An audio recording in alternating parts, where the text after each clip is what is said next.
Baiklah, bismillahirrahmanirrahim. Assalamualaikum warahmatullahi wabarakatuh. Waalaikumsalam warahmatullahi wabarakatuh. Alhamdulillah, wassalatu wassalamu ala rasulillah wa ala alihi wa sahbihi wa mawala. Asyhadu an la ilaha illallah wa asyhadu anna muhammadar rasulullah. Allahumma shalli ala sayyidina Muhammad wa ala alihi wasallam. Amma ba'du, hadirin mukaramin yang saya hormati, Pak pembicara, Bapak Kiai Haji Ahmad Junaidi Hidayat SAG, yang kami hormati dan kami banggakan teman-teman dari PCNU Federasi Rusia dan Eropa Utara, teman-teman dari Perhimpunan Pelajar Indonesia Rusia atau Permira, dan juga dari teman-teman dari Santri Dunia, dan juga yang kami hormati para peserta lain yang bergabung, baik itu yang ada di Indonesia ataupun di negara lain yang ikut berpartisipasi dalam acara ini. Alhamdulillah, bersyukur dan saya tadi disampaikan kehadiran Allah Subhanahu Wa Taala karena pada sore hari ini waktu Indonesia Barat atau siang hari ini waktu Moskow, kita semuanya dapat berkumpul dalam keadaan sehat walafiat. Salawat serta salam kita sampaikan kepada kita Nabi Muhammad SAW. Semoga kita nantikan syafaatnya di yaumil qiyamah.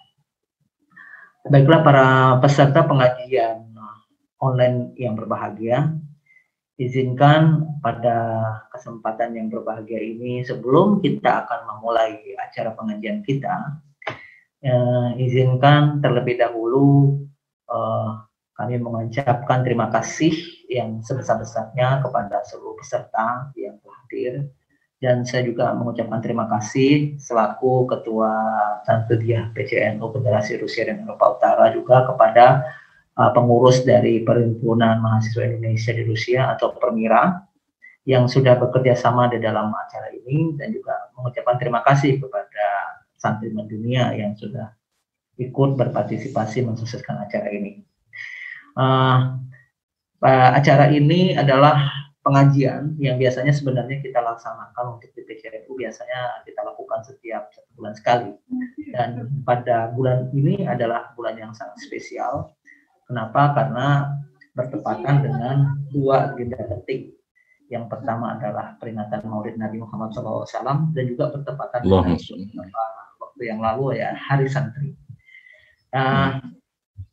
Sebelum kita akan mulai peringatan Maulid Nabi Muhammad SAW, seringkali kita rayakan, kita laksanakan, dan di saat ini, di tahun ini, dan di bulan ini, dan di saat ini memang sangat sedikit fenomena yang cukup menarik adalah kita memperingati Maulid Nabi Muhammad SAW juga di tengah-tengah kondisi politik dunia internasional yang sedang berkembang gitu. Ya, kita mungkin sempat menyimak di beberapa media informasi atau media sosial terkait mengenai kejadian yang ada di Prancis gitu ya, tentang apa yang disampaikan atau kebijakan dari pemerintah Presiden Prancis ya, terkait mengenai karikatur Nabi Muhammad SAW, dan juga beberapa aksi-aksi radikalisme yang ada di sana.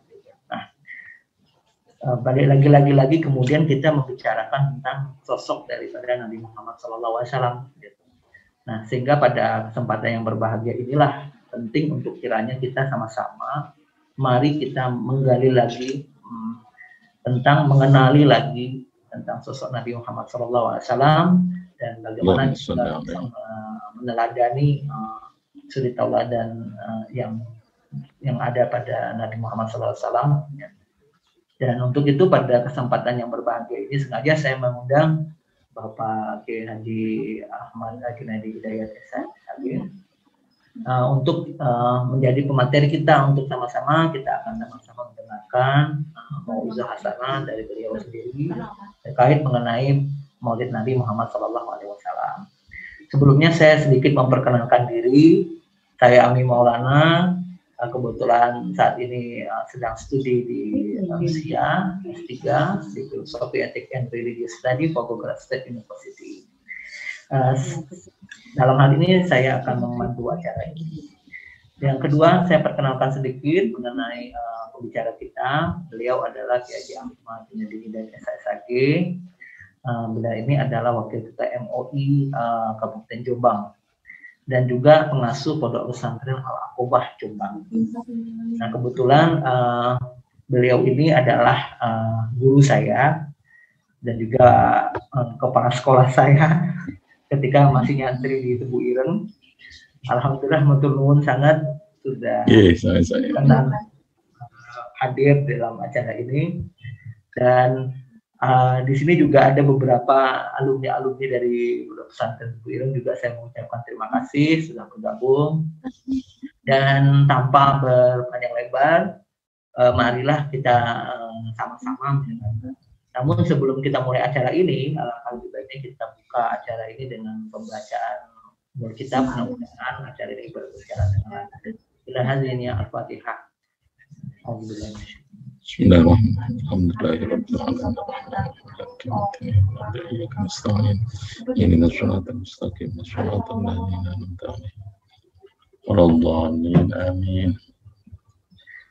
Ya Rabbal Alamin.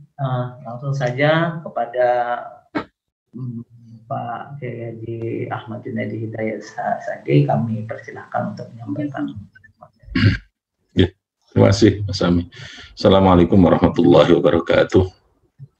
Bismillahirrahmanirrahim. Hamdan salatu wassalamu amma ba'd.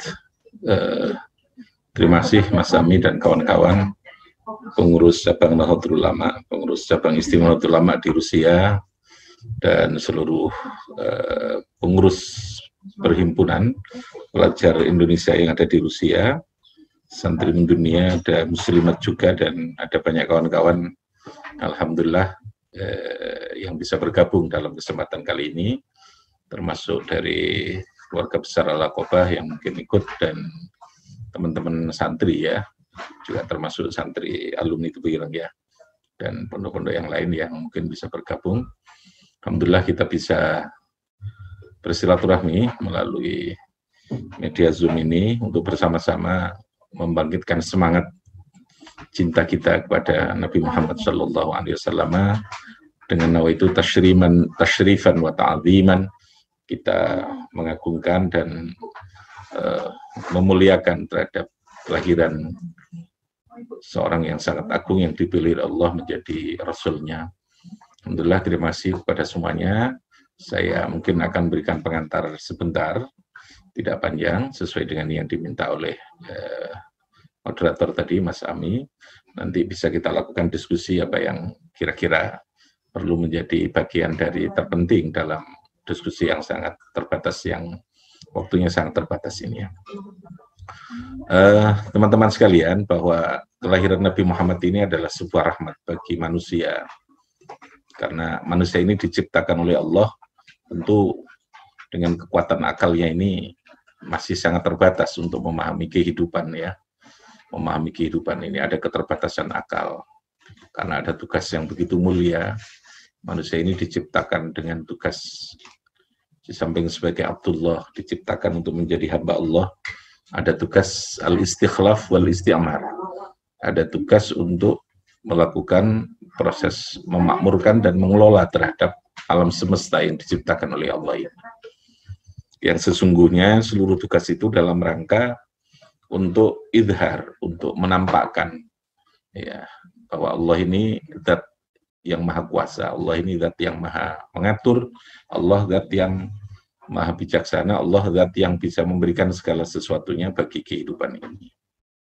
Ujungnya sesungguhnya adalah ke sana, menyadarkan kepada manusia bahwa kehidupan ini ada yang menciptakan, kehidupan ini ada yang mengatur, dan kita harus tunduk dan patuh dengan yang mengatur ini.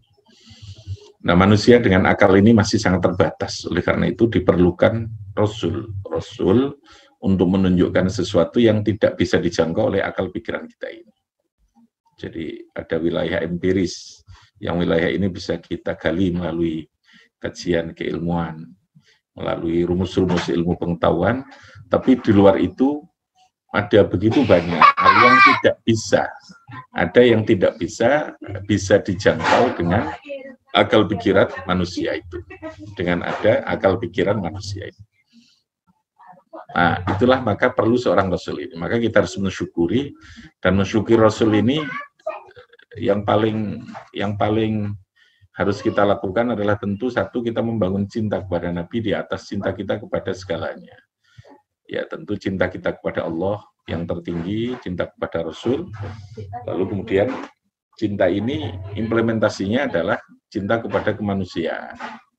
Jadi kalau seseorang itu bilang bahwa dia mencintai kepada Allah, mencintai kepada Rasul, maka konsekuensi dari cinta itu adalah cinta kepada seluruh apa yang diciptakan oleh Allah ini. Ya, tidak melakukan hal-hal yang menyakiti kepada siapapun, tidak melakukan hal yang bisa merusak kepada apapun, karena sikap-sikap itu yang sesungguhnya dikhawatirkan oleh kelompok lain dari makhluk Allah ketika Allah ini menciptakan manusia itu.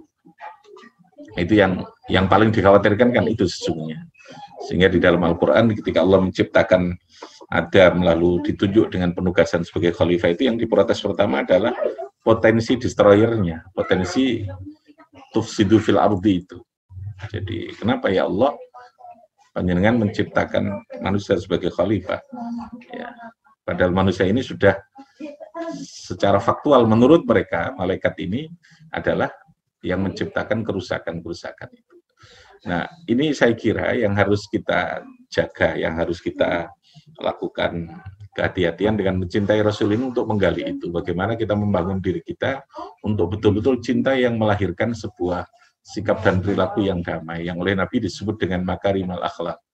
Makarimal akhlak itu adalah puncak dari sebuah sistem syariat yang ada di dalam Islam. Jadi kita disuruh sholat, kita disuruh zakat. Semua sistem syariat di dalam Islam itu pada ujungnya adalah untuk membangun moralitas kemanusiaan yang tinggi. Ciri moralitas kemanusiaan yang tinggi itu adalah membangun cinta kepada semua yang berbasis pada cinta kepada Allah, cinta kepada Rasul tadi. Basisnya itu, ya, basis ideologisnya kita itu ada di sana. Lalu cinta itu menyebar, mengembang dari diri kita ini untuk membangun sebuah cinta kepada siapa. Intinya dari sana. Ya, kita memahami Allah itu sesungguhnya kan tidak butuh untuk kita sembah. Ya, Allah ini tidak butuh kita sembah. Persembahan atau ta'abudiyah kita ini, ubudiyah kita ini, ibadah kita itu sesungguhnya adalah lebih untuk membangun diri kita agar supaya diri kita mampu memberikan yang terbaik di dalam kehidupan. Dan itu yang semua dicontohkan oleh Kanjeng Nabi itu, Maka Nabi sebagai seorang manusia dengan kualifikasi yang sangat sempurna dipilih oleh Allah untuk menyampaikan risalahnya. Kenapa ya? Ya sekali lagi itu kewenangan Allah. Manusia diciptakan dengan konstruksi yang tidak mungkin langsung menerima sebuah risalah karena berpotensi untuk menyimpangkan, menyalahgunakan. Kitab yang disampaikan saja itu bisa dipalsukan kan dari dulu gitu. Sehingga perlu Rasul, perlu kanal lah gitu ya. Yang perlu itu kita. Kalau Allah itu bisa saja menciptakan sesuatu ya tanpa adanya dimensi waktu, dimensi alat, dimensi sebab gitu ya. Nah, Rasul ini kita butuhkan, yang oleh Allah dipilih dengan kualifikasi manusia yang betul-betul sempurna, kecerdasannya, kejujurannya, kemampuan untuk menyampaikannya, dan seterusnya, sifat-sifat wajib bagi Rasul itu. Nah, kita manusia, belajar apapun yang kita lakukan ini sesungguhnya adalah dalam rangka untuk menyempurnakan diri kita, agar supaya mampu menjadi seorang manusia yang bisa melaksanakan tugas Abdullahnya ini, bukan hamba yang lain, betul-betul hamba Allah. Yang kedua adalah betul-betul mampu menciptakan tugas atau mewujudkan tugas kita sebagai khalifatullah tadi. Kata kuncinya memang di ilmu ya. Mandataris kekhalifahan itu di ilmu.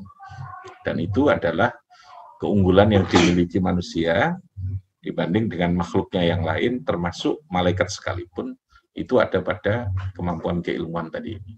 Ini yang pertama. Yang kedua, bahwa Allah menciptakan manusia ini memang sudah disertai dengan hidayah. Kalau di dalam tafsir Munir oleh Wahbah Zuhaili itu, Syekh Wahbah Zuhaili itu disampaikan ada beberapa kriteria hidayah. Hidayah ini yang memandu terhadap kehidupan ini. Ya. Karena manusia ada interaksi antara akal dengan syahwat. Raqaballahu an-nasa bil aqli wasyahwat.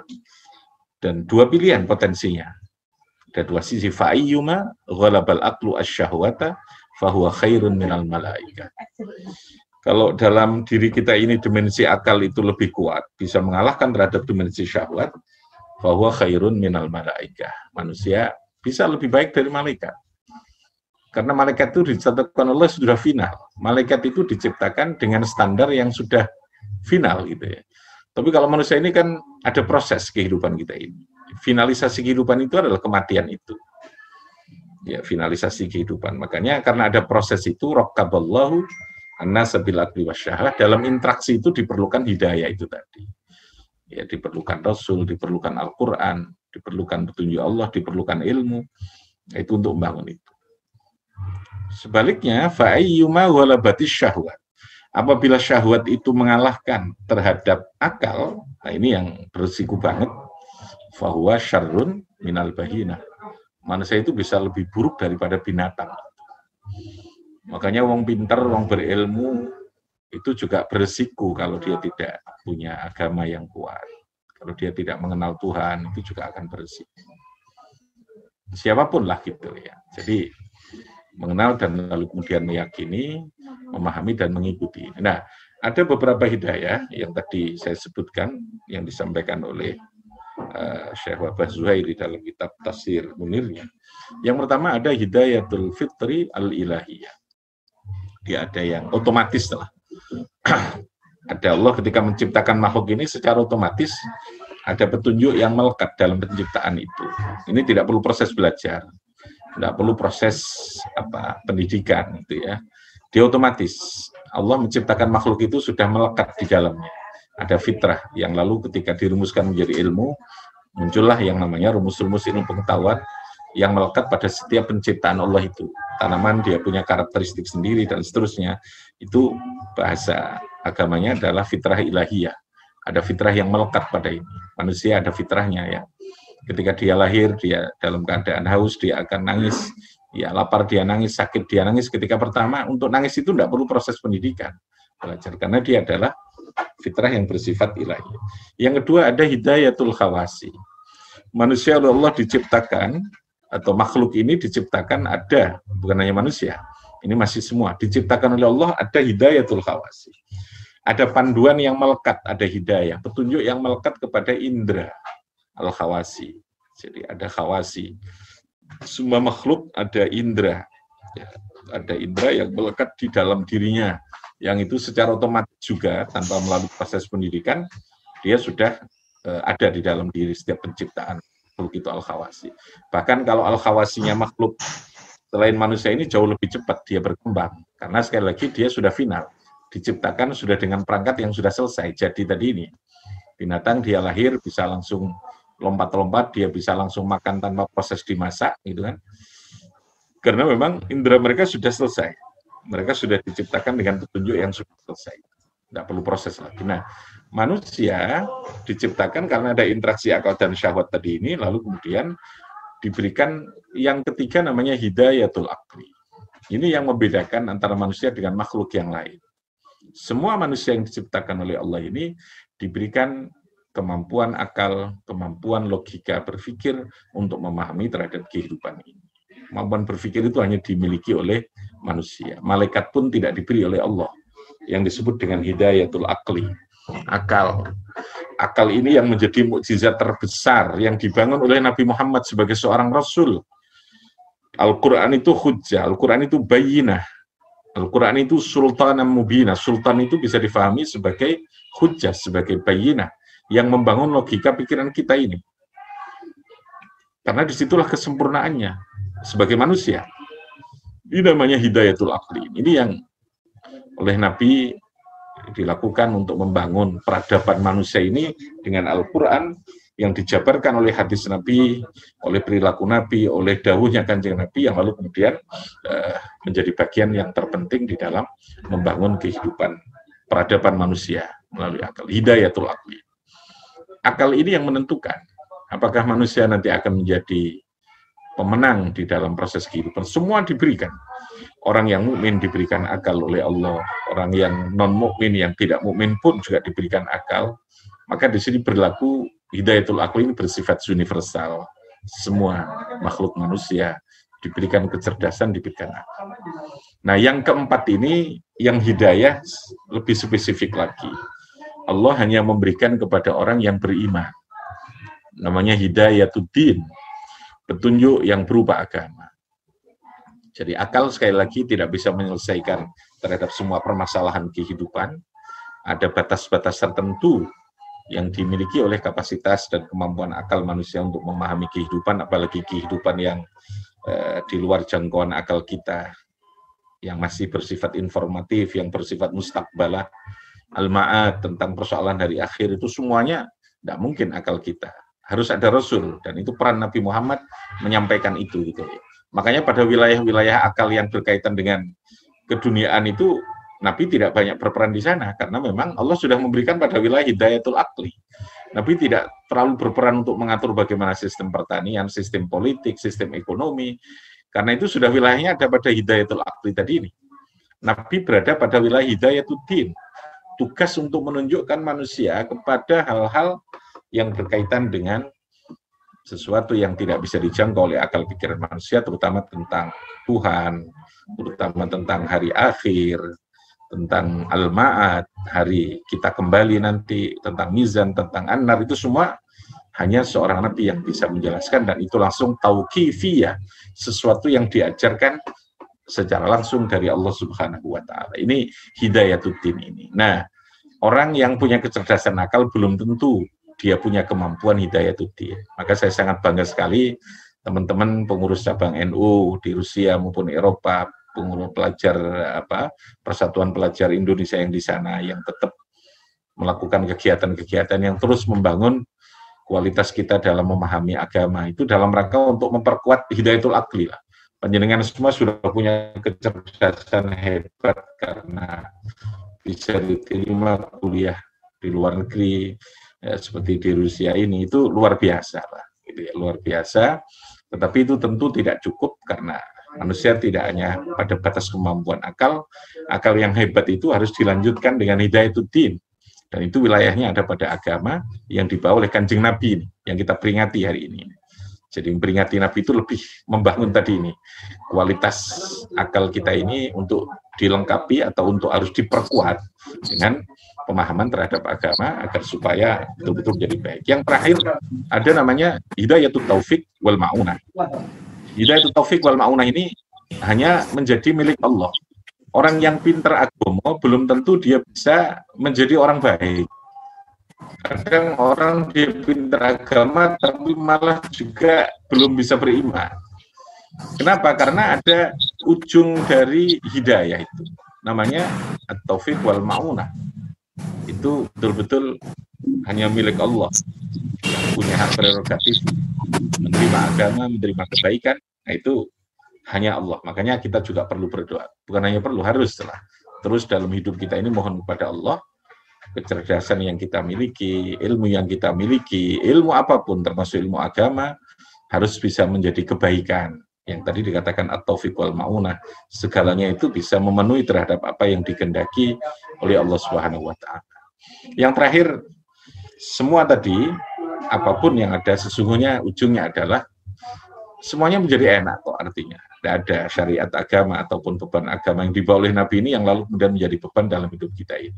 Nabi sudah mengajarkan semua untuk menjadi orang sabar, menjadi orang tahan bantingan, untuk menjadi orang yang qanaah, yang beriman, menjadi orang yang terus memperhatikan yang lain. Itu semuanya akan menjadi indah, menjadi sesuatu yang bahagiakan kalau sesungguhnya itu kita lakukan. Oke, saya kira begitu, Mas Ami dan kawan-kawan, Mbak Nisa dan Mbak Nina yang tadi sudah bergabung juga. Ini ada Mas Latif juga ya. Ada Mas tadi Roisuddin, Mas Hajir Tefal ini ya. Oke, jadi banyak tadi dan juga teman-teman yang lain. Terima kasih, saya tidak bisa menguraikan lebih baik lagi, itu yang bisa saya sampaikan. Mungkin nanti bisa ada diskusi lanjutannya. Terima kasih. Assalamualaikum warahmatullahi wabarakatuh. Waalaikumsalam warahmatullahi wabarakatuh. Terima kasih.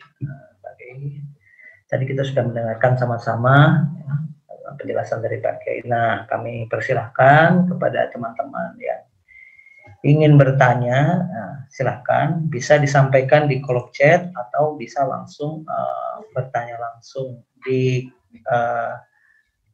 sini ya. Nah, nanti silahkan, saya persilakan, kemudian tolong dibuka kameranya, diperkenalkan terlebih dahulu nama, kemudian tinggal di mana, ataupun sedang kuliah di mana, ataupun sedang aktivitas di mana, begitu ya.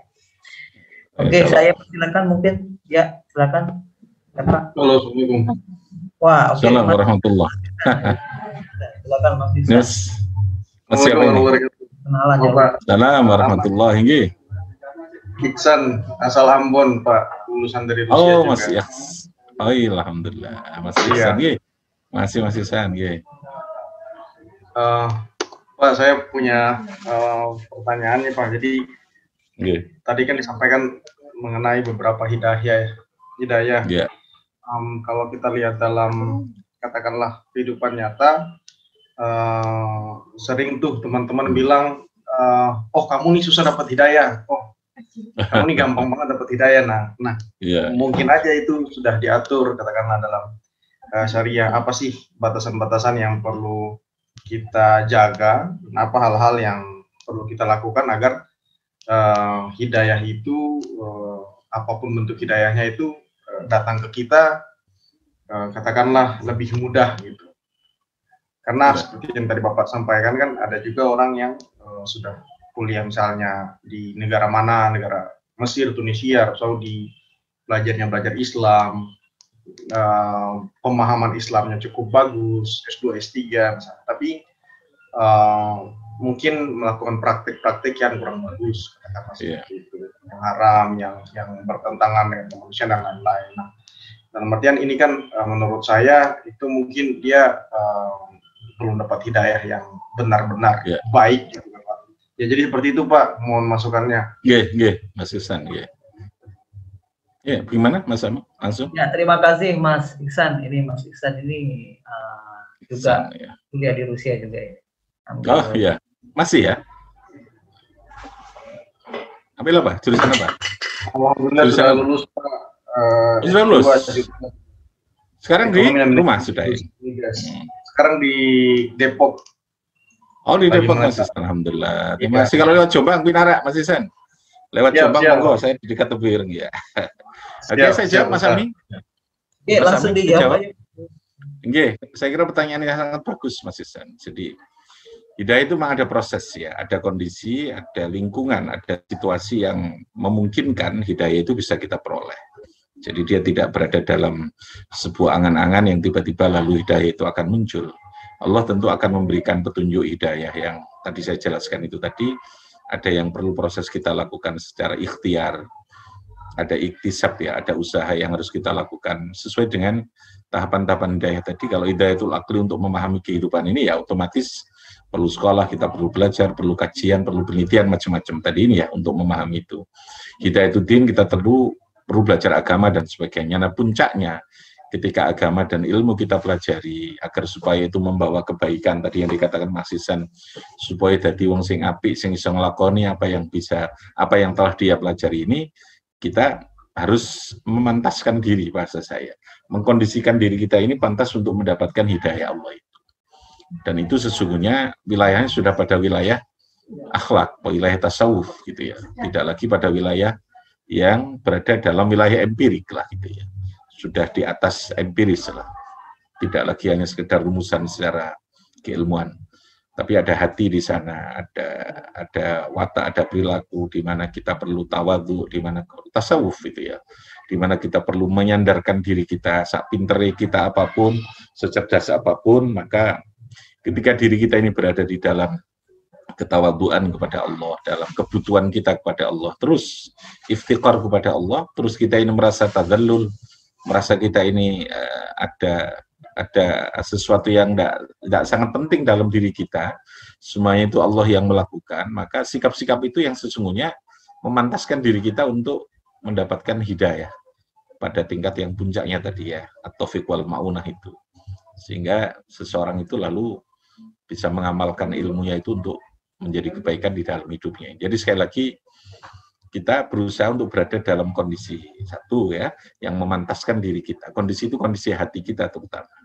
Karena pada akhirnya semua keilmuan yang kita kumpulkan, yang kita terima, yang kita peroleh dalam pikiran kita ini melalui proses apapun ya, pendidikan dan sebagainya, pada akhirnya itu harus membangun jiwa kita untuk menjadi jiwa yang tadi ini pantas untuk mendapatkan at-taufiq wal ma'unah tadi ini ya. Karena sekali lagi itu prerogatifnya Allah. Jadi ketika Nabi berusaha keras menjadikan pamandanya untuk beriman sampai wafatnya tidak beriman, Allah memberikan penegasan innaka la tahdi man ahbabta walakinallah yahdi may yasha.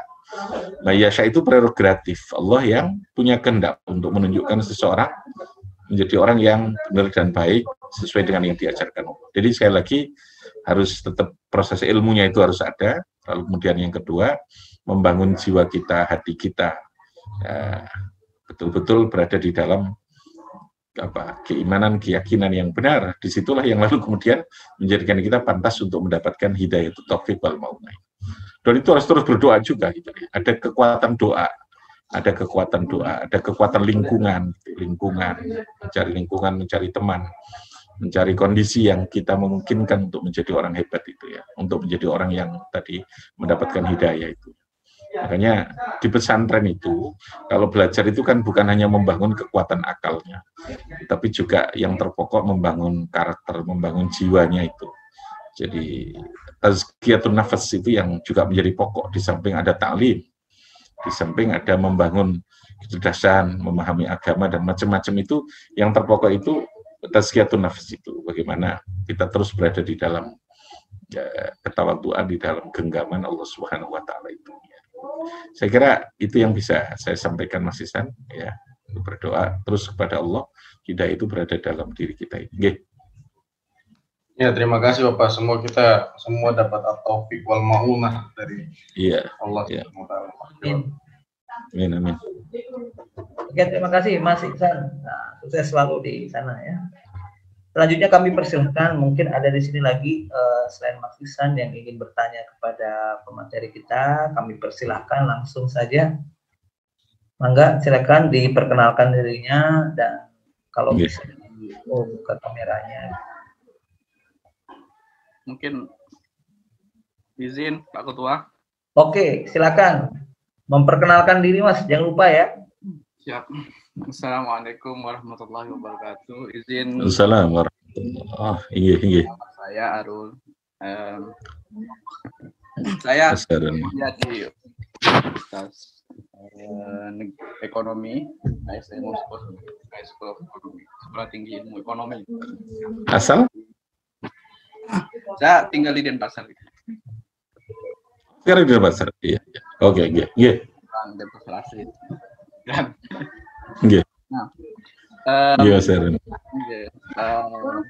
saya kebetulan terakhir sudah mungkin tahun depan. Bisa agak keras sedikit Mas.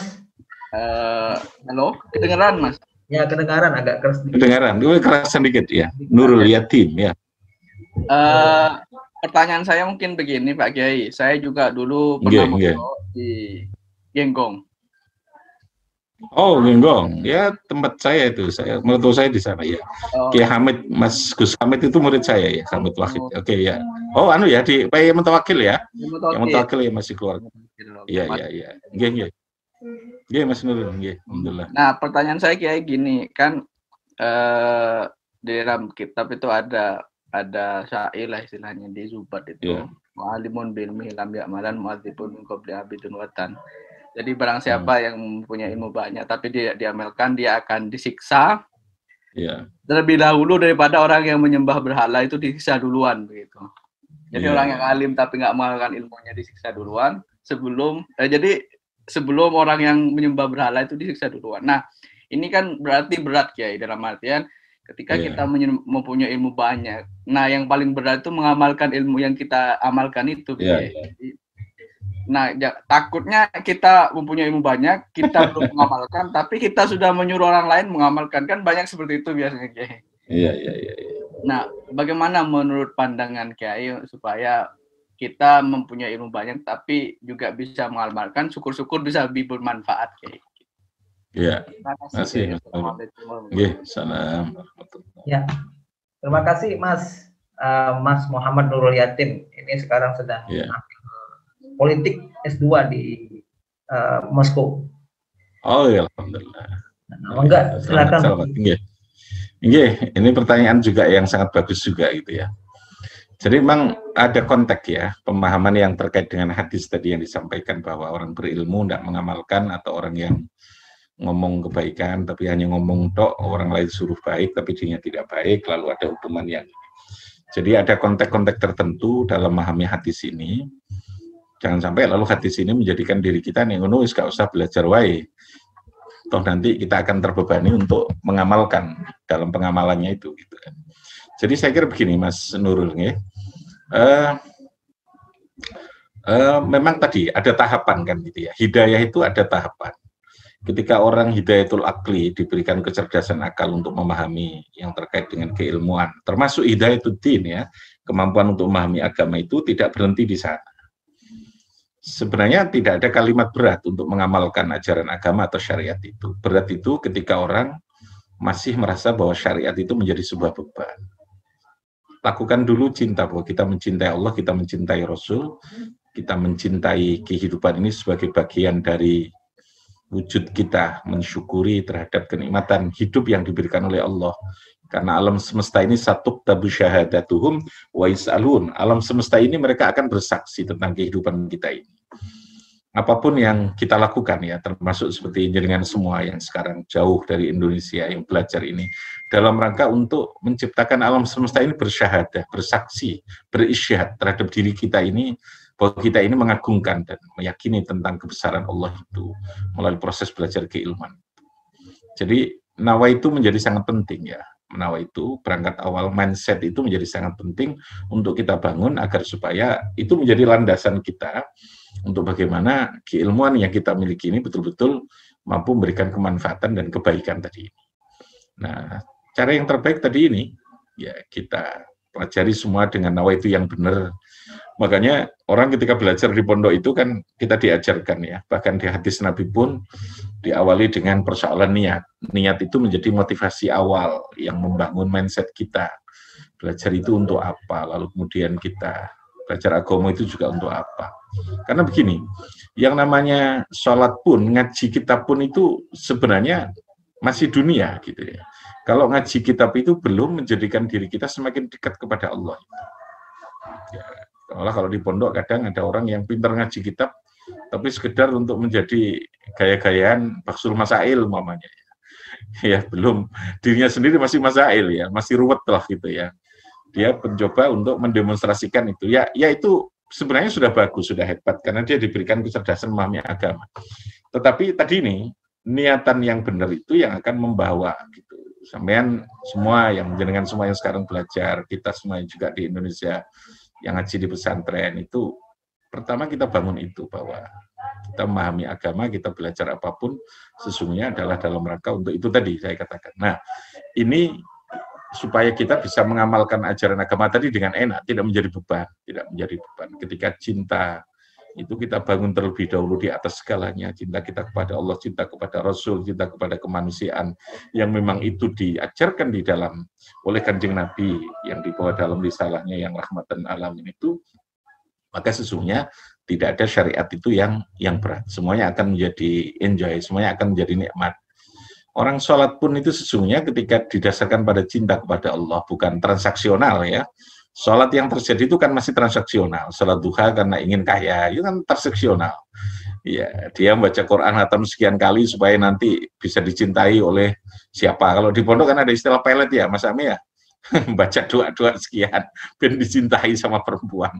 Jadi banyak hal yang kita sesungguhnya masih transaksional. Yang gampangannya, yang kita lakukan ini belum betul-betul karena lillah lah. Masih kosmetik, masih di luar gitu, belum substansi betul gitu ya.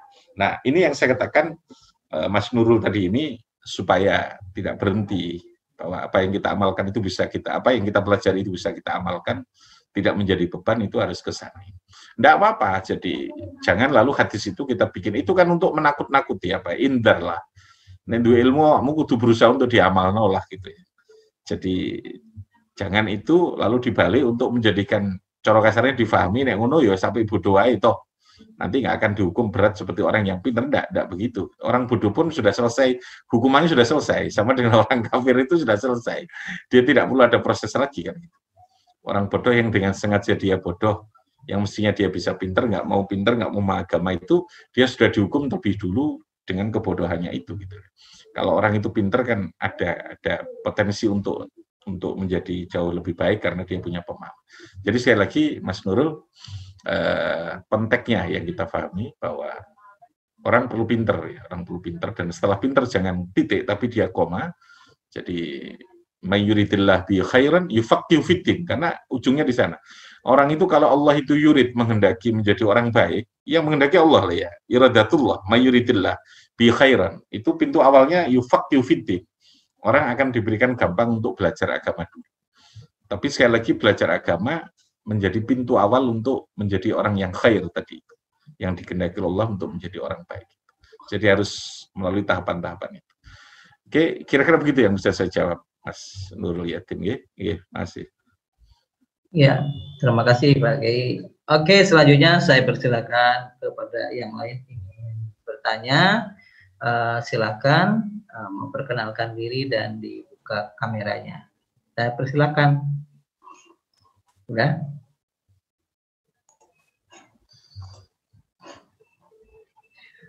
Nih Pak Yai, kalau ada nggak ini? Kalau nggak ada, saya juga mau bertanya ini. Iya Mas Ami. Oke, ini terkait mengenai ini. Kita sambil menunggu pertanyaan. Saya sambil minum ya. Kita sambil menunggu pertanyaan dari teman-teman yang lain. Saya juga ingin menanyakan ya terkait mengenai ya seperti yang saya sampaikan tadi ini kan sekarang orang ini kan Maulid Nabi mengekspresikan kecintaan kepada Nabi Sallallahu Alaihi Wasallam itu kan caranya macam-macam. Ya. Nah seperti misalnya kalau saat ini yang lagi rame-rame di media massa ini kan tentang bagaimana yang dilakukan Presiden Prancis gitu ya, yang menghina Nabi Muhammad SAW dan banyak sekali ekspresi-ekspresi ibaratnya seperti kemarahan umat Islam kepada presiden tersebut, kemudian merasa tersinggung, merasa ini. Pertanyaan saya di dalam untuk mengapresiasi mengimplementasikan kecintaan kepada Nabi Muhammad SAW itu apakah itu juga termasuk bagian dari kecintaan kita kepada Nabi Muhammad? Apabila dilecehkan kita marah, gitu. Apakah itu merupakan satu ekspresi kecintaan kita kepada Nabi Muhammad SAW? Atau apa esensinya yang sebenarnya yang harus kita lakukan dalam mengekspresikan kecintaan kita kepada Nabi Muhammad SAW? Oke, Mas Ami ya, tanya sudah? Oke. Saya kira kedua-duanya ya. Jadi ekspresi dari sebuah kecintaan kita kepada Nabi itu tentu kita harus merasa tersinggung ketika Nabi itu dilecehkan oleh siapapun ya. Tentu kalau orang mukmin yang melakukan pelecehan tentu dia sudah otomatis menjadi murtad, menjadi kafir ya. Kalau orang kafir dia melakukan pelecehan, tentu kita berhak umat Islam untuk melakukan proses pembelaan atau proses menyangkal atau membela lah gitu ya, terhadap kehormatan, terhadap ya meskipun Nabi sendiri tanpa kita bela pun Nabi sudah sangat terhormat ya. Tetapi ini bagian dari wujud cinta kita yang manusiawi yang tadi saya katakan, ada tabiat, ada jiwa kita yang secara otomatis cinta itu ada unsur pembelaan gitu kan, ada unsur pembelaan. Tetapi esensi itu juga menjadi sangat penting ya. Mengekspresikan diri dengan melakukan pembelaan melalui sebuah demo itu hak dan itu sah. Sepanjang saya lagi tidak melakukan kegiatan yang merusak atau mengganggu ya, menimbulkan madarat yang besar. Jadi disitulah perlunya kita memahami agama dengan benar.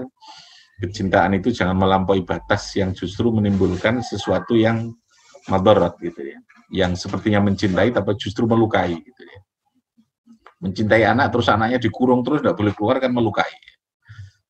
Iya, kita mencintai istri tapi istri kita lalu kemudian nggak pernah kita pahami, ya kita hanya menggunakan standar norma cinta kita sendiri tanpa memahami apa yang mestinya kita lakukan untuk istri, ya tentu akan salah kan. Mencintai kepada Nabi pembelaan itu harus ada, pembelaan. Tetapi pembelaan dalam koridor yang dibenarkan di dalam agama. Gitu ya. Karena sekali lagi keyakinan kita, Allah zat yang maha pembela, yang maha mengatur. Bisa jadi Allah menciptakan model orang yang kayak begitu itu, Presiden Prancis yang menghina, itu bisa jadi bagian dari cara Allah menumbuhkan cinta kita kepada Kanjeng Nabi lebih jauh lagi, supaya kita ingatlah. Kita mungkin sudah terbawa rutinitas, yang rutinitas itu lalu menggerus cinta kita. Atau kita mungkin sudah merasa cinta selama ini, tapi cinta kita masih gombal, gitu kan. Cinta kepada Nabi, sebenarnya bukan Nabi yang kita cintai, tapi diri kita. Ya, urusan hal yang bersifat seremoni, urusan hal yang bersifat kepentingan, umpamanya begitu kan. Nah, esensi cinta Nabi itu saya kira itu tadi kalau mau diwujudkan. Ya, mencintai Nabi itu artinya menteladani, meneruskan, dan lalu kemudian mewujudkan apa yang menjadi risalah yang dibawa oleh Nabi yang datang dari Allah itu, lalu kemudian kita wujudkan di dalam kehidupan. Esensinya ke sana. Tentu tadi ekspresi terkait dengan pembelaan ketika ada caci maki kepada Nabi itu harus gitu ya. Tetapi sekali lagi pembelaan itu dalam koridor yang tidak menimbulkan sebuah madharat itu. Dengan keyakinan tadi ini sebagai wujud apa kita ini punya kecintaan yang sangat besar pada Allah. Mau memboikot silakan. Tapi harus tetap dihitung apakah itu punya nilai kemanfaatan yang cukup untuk menjadikan apa tadi ini ya, cerah dan sebagainya. Ya intinya apapun reaksi dari hitungan logika yang benar, yang rasional, juga dengan hitungan agama lah, syariat yang benar itu. Nah, saya kira itu Mas Ami. Jadi yang bisa saya jawab. Nggih.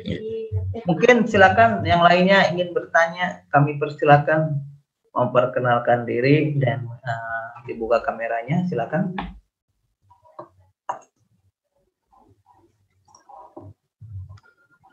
Nggih, monggo. Pak, silakan.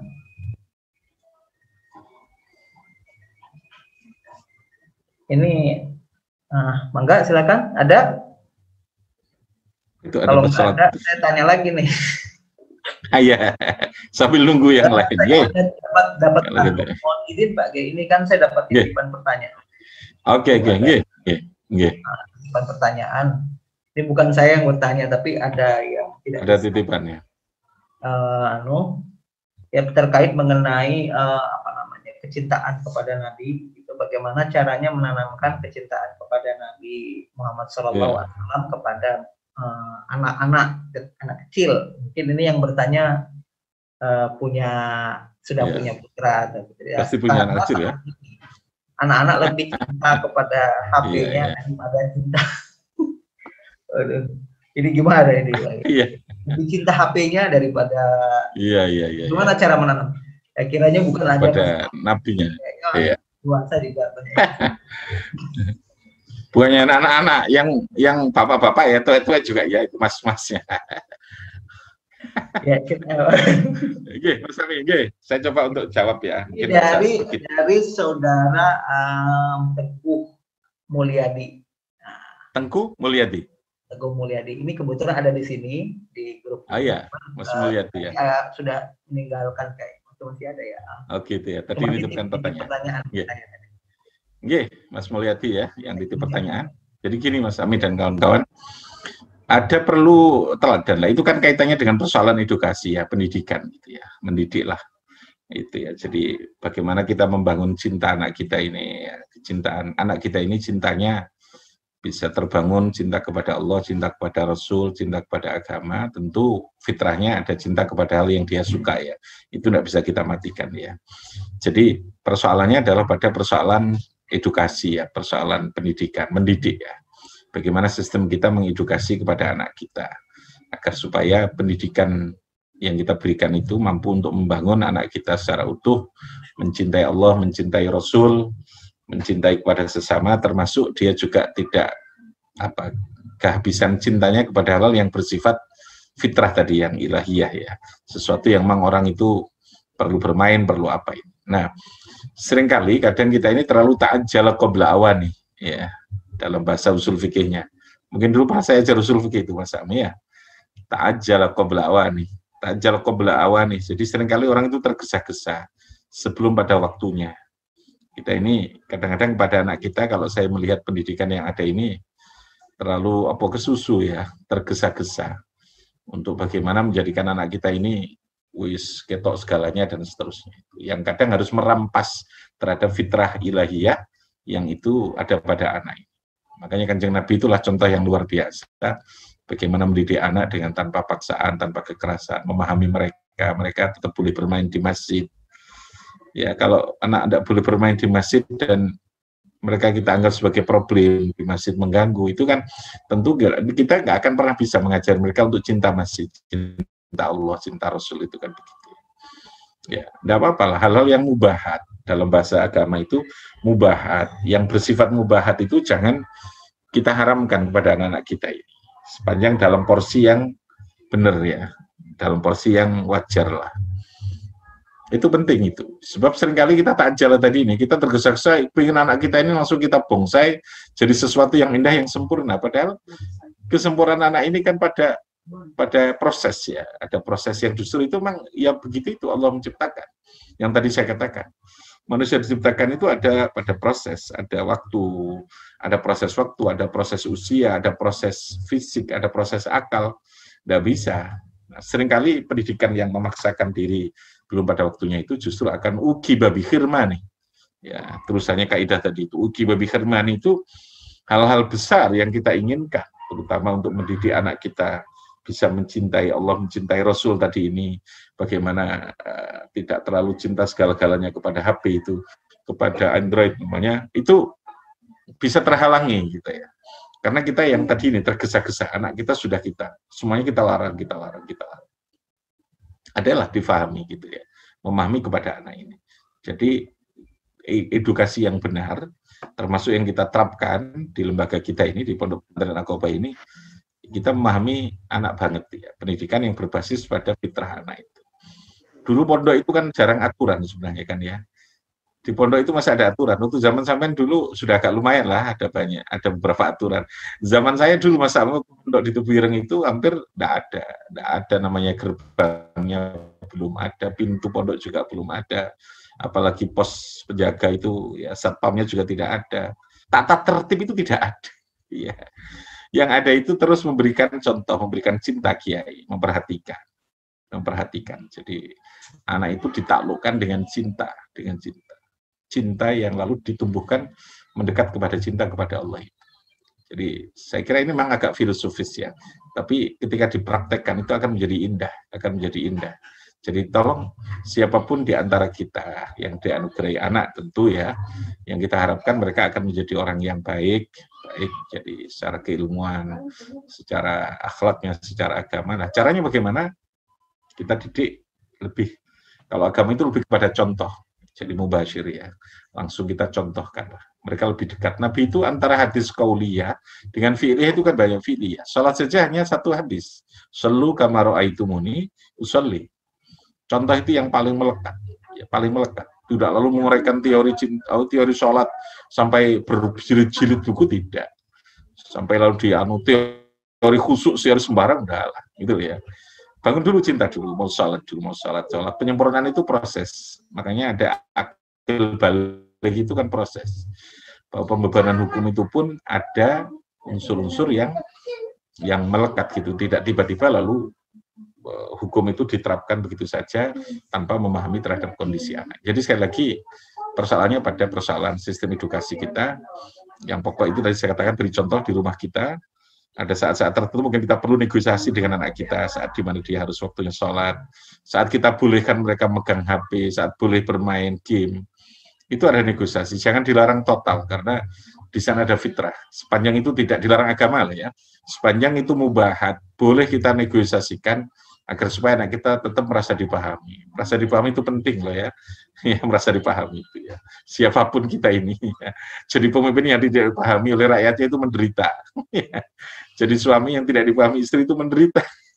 Nah, anak kita seringkali kita paksa tanpa kita pahami. Itu cobalah kita pahami. Kapan dia boleh bermain HP, kapan dia harus sholat, kapan dia harus, itu justru lebih enjoy gitu nanti.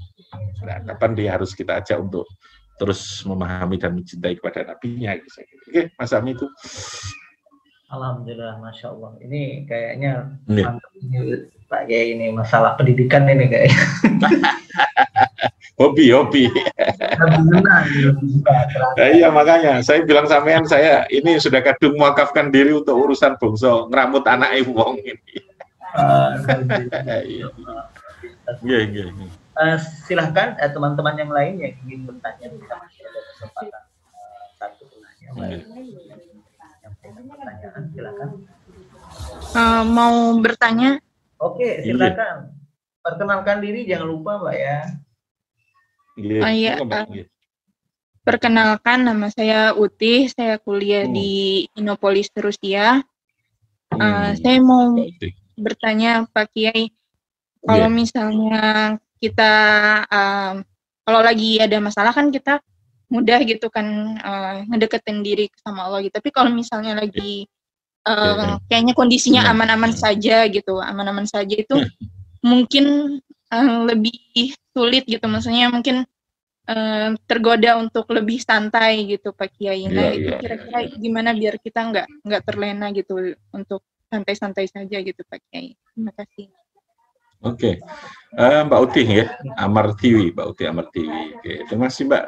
Ya, oke. Jadi saya kira begini, ketakwaan kita ini fisri wal alaniyah. Jadi dalam bahasa agama itu kita bertakwa kepada Allah. Bertakwa itu menurut saya akan lebih jauh indah kalau kita mencintai Allah, atau bertakwa itu karena kita dasarnya cinta dan melihat Allah itu begitu indah karena keindahan, bukan karena Allah itu serem lah istilahnya. Kalau Gus Ba itu bilang kan, kalau mencintai dan bertakwa itu karena serem itu kan ya meskipun boleh tapi kan tidak benar ya. Allah kita lihat dari sisi yang Al-Qahar, Al-Jabbarnya gitu. Kita memahami Allah itu zat yang betul-betul maha indah, yang maha menyenangkan, yang maha enjoy gitu untuk kita pahami gitu. Nah, bertakwa kepada Allah, tadi saya katakan mendekat kepada Allah menurut istilah jenengan tadi ini, itu harus kita usahakan fisri wal alaniyah, fisarra'i wal dharra. Dalam situasi yang kita ini sulit, yang kita ini lapang, yang kita ini sendiri, atau yang kita ini bersama-sama ramai, ya tentu kita usahakan kita ini terus berada di dalam ketakwaan kepada Allah. Takwa itu sebenarnya kan mudah sekali. Hindari apa yang dilarang oleh Allah, ya sudah. Menghindari apa yang dilarang oleh Allah, lalu melakukan apa yang diperintahkan, itu takwa itu. Al-mubahat tadi wilayah yang begitu banyak, tinggal lalu kemudian kita ilmuni mubahat ini menjadi sesuatu yang punya nilai takwa. Di sana apa nilainya? An-niyat. An-niyat itu ibadah. Kita belajar itu bisa menjadi sekolah. Sekolah itu duniawi ya, tetapi sekolah itu bisa menjadi ukhrawi ketika kita niati bahwa kita belajarnya itu bukan semata-mata untuk mencari duit, untuk mencari pekerjaan, tetapi sebagai wujud tadi, sebagai wujud untuk menjadikan diri kita betul-betul bisa mengenal, bisa memahami, lalu kemudian bisa mencintai dan bisa bertakwa kepada Allah. Itu ketika mubahat itu kita niati untuk ibadah, itu menjadi ibadat. Jadi al-mubahat itu ibadatun bin niyat. Sehingga takwa kepada Allah itu jangan kita bayangkan hanya dengan sholat, tidak. Itu hanya salah satu cara ya, Allah memberikan cara yang disyariatkan. Tetapi di luar cara itu ada banyak pilihan. Yang mubahat tadi ini, yang adiyat, itu bisa menjadi ibadah. Bin niyat tadi ini. Makanya yang benar dulu, diri kita ini harus dibenarkan dulu. Tadi saya berulang-ulang mengatakan niat, motivasi, lalu kemudian keyakinan, ya keyakinan, tauhid kita untuk memahami tentang bagaimana kita harus beribadah itu menjadi penting. Sehingga dalam situasi apapun ketika keyakinan itu benar, insya Allah ketakwaan itu akan menjadi benar. Orang yang tidur pun, ya tidur yang mubahat itu, tidur pun bisa menjadi ibadat. Orang yang makan pun bisa menjadi ibadat ketika diberikan muatan atau dilandasi oleh adanya pemahaman yang benar tentang makan itu sesungguhnya apa gitu artinya. Siapa yang memberikan makan, lalu kemudian kita bisa makan itu kenapa, dan seterusnya lah gitu. Bahwa di sana ada kekuatan yang luar biasa yang dalam banyak aspek yang lain juga begitu. Jadi tidak perlu menunggu kita ini dijewer lah. Memang kalau dalam kitab hikam itu kan begitu. Bisa jadi Allah ketika menghendaki Anda dengan cara-cara baik untuk ingat kepada Allah itu tidak bisa dengan cara-cara yang baik. Allah bisa memaksakan supaya Anda cinta kepada Allah dengan cara yang tidak Anda sukai gitu ya. Dengan cara yang dipaksakan, dicewer lah. Nah, menurut saya itu tidak perlu seperti itu. Cinta kita kepada Allah dalam situasi apapun, ketakwaan itu harus tetap berada. Caranya bagaimana tadi ini? Keyakinan yang harus kita perkuat dengan cara diilmoni, diberikan pemahaman yang benar tentang memahami keyakinan tadi ini tentang Allah. Jadi bahwa di mana-mana kita ini terus dalam pandangan Allah, kita senang juga Allah, kita tidak suka dengan Allah. Bisa jadi yang tidak kita suka itu jauh lebih baik bagi kita. Gitu. Itu terus bahwa hidup berada dalam qada qadar Allah, khairihi wa syarrihi minallahi ta'ala, itu kita terjemahkan, kita aplikasikan dalam kehidupan secara nyata. Gitu.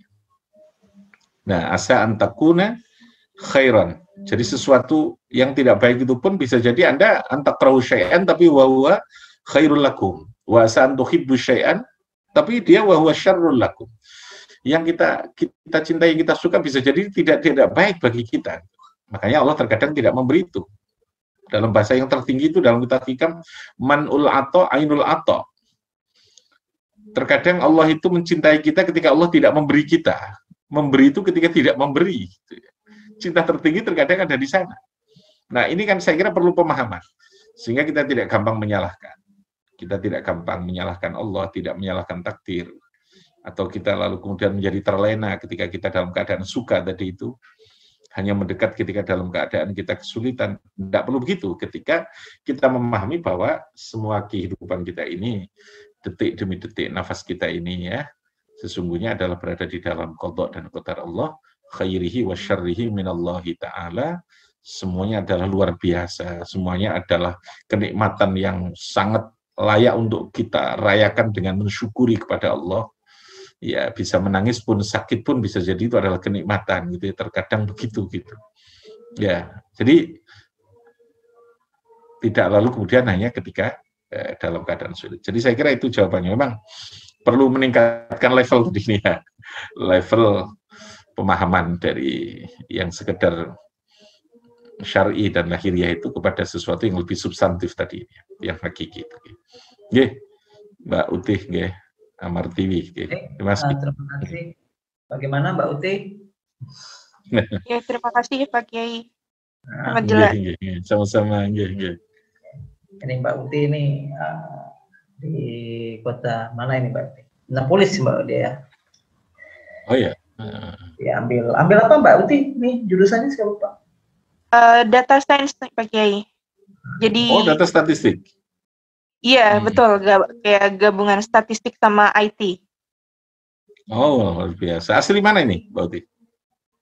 Saya asli dari Riau Pak Kiai. Oh, dulu juga Riau. Saya nyantri juga Pak Kiai. Di mana?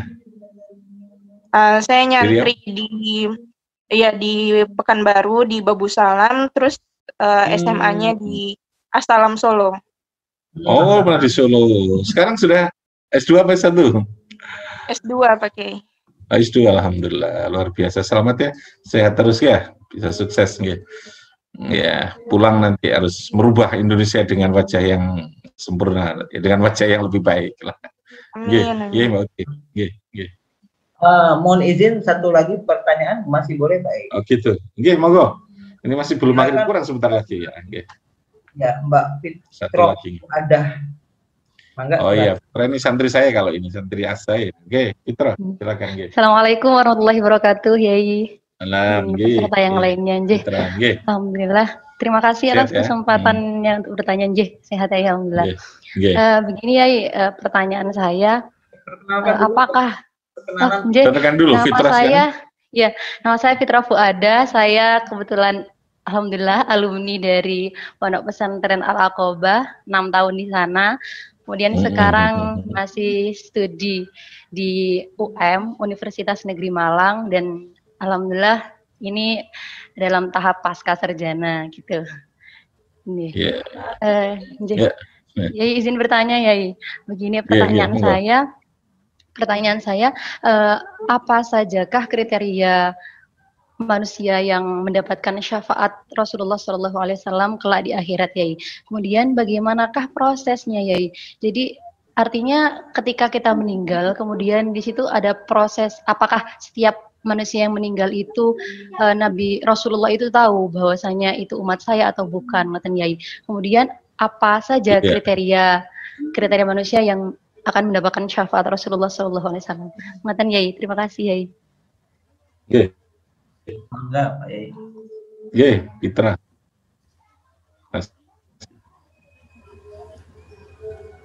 Mas Amin. Saya jawab. Jadi tadi pertanyaan Fitrah ini, pertanyaan dulu di Aqobah ya, alhamdulillah. Jadi manusia ini, kata Kanjeng Nabi itu, untuk bisa masuk surga itu tidak semata-mata karena amalnya, tidak semata-mata ya, tidak semata-mata karena amalnya. Wala anta ya Rasulullah, Nabi pun ketika dawuh itu lalu sahabat bertanya, panjenengan juga sama ya Rasulullah? Iya, saya pun tidak bisa masuk surga. Illa antaghammadani Allah bi rahmatihi. Titik tekannya ada di situ. Kecuali Gusti Allah melingkupi saya atau memberkati saya, memberikan kepada saya, mencurahkan kepada saya rahmatnya. Itulah baru lalu kemudian orang punya hak atau layak untuk masuk ke dalam surga itu. Jadi ketika kita menghitung surga dengan kalkulasi amal itu sangat kecil, artinya tidak pantas sesungguhnya gitu ya. Karena orang itu potensi sangat kurang amalnya, karena orang itu potensi untuk berbuat sebuah kesalahan, maka orang seperti ini butuh namanya syafaat tadi. Nah, syafaat itu hak pertolongan ya, kalau di Petahan itu menolong, tapi Nabi pun memberikan syafaat itu dalam arti mengajukan pertolongan itu kepada Allah. Yang menolong tetap Gusti Allah, tetapi atas pengajuan ke Nabi Muhammad, karena Allah itu memberikan hak khusus syafaatil uzma kepada Kanjeng Nabi. Bahkan dalam hadis itu ada satu doa yang oleh Nabi itu masih disimpan, khoba'tu. Ya, khoba'an, saya menyimpan satu doa yang itu kata Kanjeng Nabi nanti akan saya gunakan di akhirat nanti ketika umatku membutuhkan itu. Semua Nabi yang diberi doa pamungkas istilahnya ya, doa kesaktian, pamungkas itu oleh semua Nabi itu doa pamungkasnya sudah dipakai semua. Kecuali saya kata Nabi, yang doa itu saya simpan nanti. Yang ini akan memberikan syafaat kepada umatku ini. Kenapa? Karena Nabi sendiri menyadari bahwa umatnya tidak mungkin dengan amalnya itu masuk surga kecuali karena rahmat Allah. Ya, karena kasih sayang Allah tidak bisa. Surga itu kita barter semata-mata karena kita merasa sudah menjadi orang yang banyak amal, itu tidak bisa. Tetapi ada rahmat Allah itu yang terpenting. Nah, rahmat itu kasih sayang. Kasih sayang itu dari mana? Kasih sayang itu dari tentu perilaku kebaikan, ketaatan yang kita lakukan itu yang berhak kita mendapatkan kasih sayang. Logikanya kalau kita ini dengan orang tua, wong tua akan sayang kepada kita. Kalau ini kan kita ini melakukan hal yang baik lah kepada orang tua, nyeneng no, qurrata ayun, baru lalu orang tua akan berikan kasih sayang itu tidak terbatas dengan hal-hal yang bersifat matematik lah. Dia bisa diberikan. Allah memberikan itu kepada siapa? Yu'adzibu may yasha wa yaghfiru liman yasha, itu kasih sayang Allah, tidak ada batas. Nah, di akhirat nanti Nabi Muhammad diberi syafaatil uzma. Salah satu pintu masuknya yang Nabi dawuh itu adalah sering membaca sholawat. Di samping tentu perilakunya harus perilaku yang sesuai dengan syariat agama. Kita ini taat dulu, kita menjadi orang soleh dulu, lalu kemudian kita memperbanyak bacaan sholawat. Sholawat itu adalah membangun sinyal hubungan kita untuk menyambungkan dengan sinyal Kanjeng Nabi itu secara otomatis. Jadi kita tidak bisa membayangkan dengan logika kita bahwa seakan-akan nyambungnya itu nanti kayak kita di dunia ini, ya tentu sulit. Ya, itu Allah semuanya akan terjadi secara otomatis bahwa orang yang memperbanyak bacaan sholawat kepada Nabi sebagai wujud cinta dengan cara sholawat yang apapun, sebagai wujud cinta kepada Nabi, termasuk kita yang mencintai dengan ekspresi memperingati dan apapun, itu nanti akan berbalas cinta oleh Nabi, dan cinta Nabi itu wujudnya adalah syafaatil uzma di akhirat nanti. Dan itulah saya kira Mas Ami yang nanti kita harapkan semualah dengan pertemuan kita melalui Zoom ini, semua teman-teman pelajar yang ada di sini Allah memberikan keberkahan semua, berikan kesehatan. Yang di Indonesia juga begitu, saya mendoakan kita di Indonesia ini semuanya juga sehat dan berkah. Yang terakhir, yang pokok lagi adalah kita dengan peringatan ini wujud cinta kita, dan kita berhak mendapatkan syafaat dari Kanjeng Nabi di akhirat nanti dengan termasuk bacaan sholawat yang terus kita baca itu kepada Nabi. Ya, saya kira itu Fitrah. Baik, terima kasih Pak Kiai, teman-teman, terima kasih. Matur sembah nuwun Yai. Sama-sama. Terima kasih semuanya. Kita sudah mulai masuk di penghujung acara. Dan apabila teman-teman ini masih punya pertanyaan sebenarnya ini mau konsultasi langsung juga boleh ya, Pak ya. Boleh, monggo, nyantai aja, nanti bisa di kontak mungkin. Kasih. Terus kita bisa kita teruskan ke beliau. Sebelum kita tutup mungkin ada pesan-pesan dari Pak Kiai untuk kita semua yang ada di sini.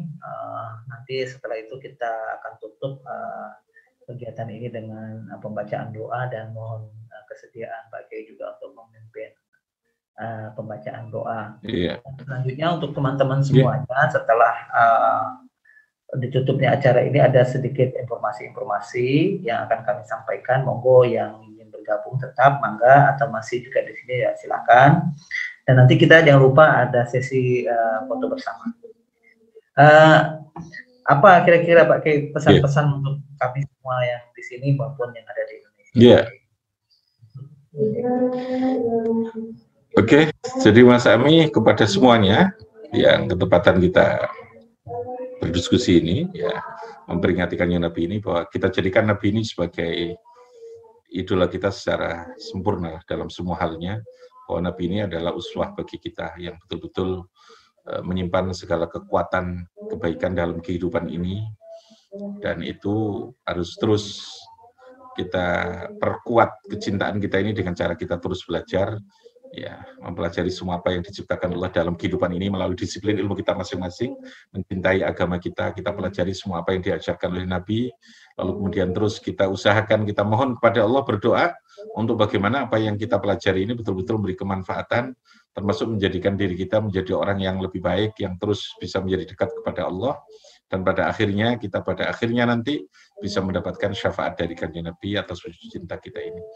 Saya kira itu closingnya, kita terus sama-sama berdoa, meskipun perkenalan hanya melalui Zoom ini, semoga Allah memberikan keberkahan kepada kita semua. Allahumma sholli ala sayyidina Muhammad wa ala ali sayyidina Muhammad, alhamdulillahirabbil alamin. Allahumma inna ala dzikrika wa syukrika wa husni ibadatik. Allahumma khtim lana bil iman, khtim lana bil islam, khtim lana bi husnil khatimah. Allahumma rzuqna fahman nabiyyin wa khifdhan mursalin wa ilhamal malaikatil muqarrabin. Salimna ya Allah min afadid dunya wal akhirah. Ya Allah, rzuqna fahman nabiyyin fa'na bima 'allamtana wa 'allimna ma yanfa'una wa zidna ilman nafi'a wa amalan mutaqabbala wa rizqan wasi'an halalan thayyiban bi barakati habibina syafiina Muhammadin sallallahu alaihi wasallam wa sallallahu alaihi wasallam walhamdulillahi rabbil alamin. Al-Fatihah. Alhamdulillah.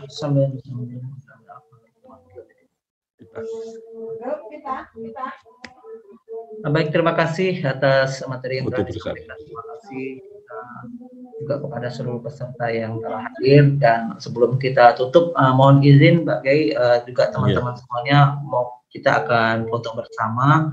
Kami mohon untuk teman-teman untuk open kameranya.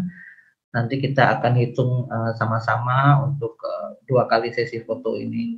Saya persilakan untuk dibuka teman-teman kameranya. Otomatis Ya, kami tunggu, silakan. Mbak Anissa, siap-siap Mbak Anissa ya. Fitra. Oke. Oh, bareng-bareng. Ya. Silakan yang belum, silakan, kami masih tunggu di sini. Mas Nur Syafai Rosyidin, Mas Teguh Mulyadi, Mas Faruk Mubarok, Ahmad Yaman, Muhammad Iksan, Mas Iksan. Bisa tadi. Yang bisa aja nggak apa-apa, enggak kita foto sama-sama. Oke. Mbak Safina, Mbak Otomatis ya, Mbak. Oke, kita mulai foto untuk sesi pertama ya. Ya, saya hitung ya, hitungan mundur ya. 3, 2, Betul, 1.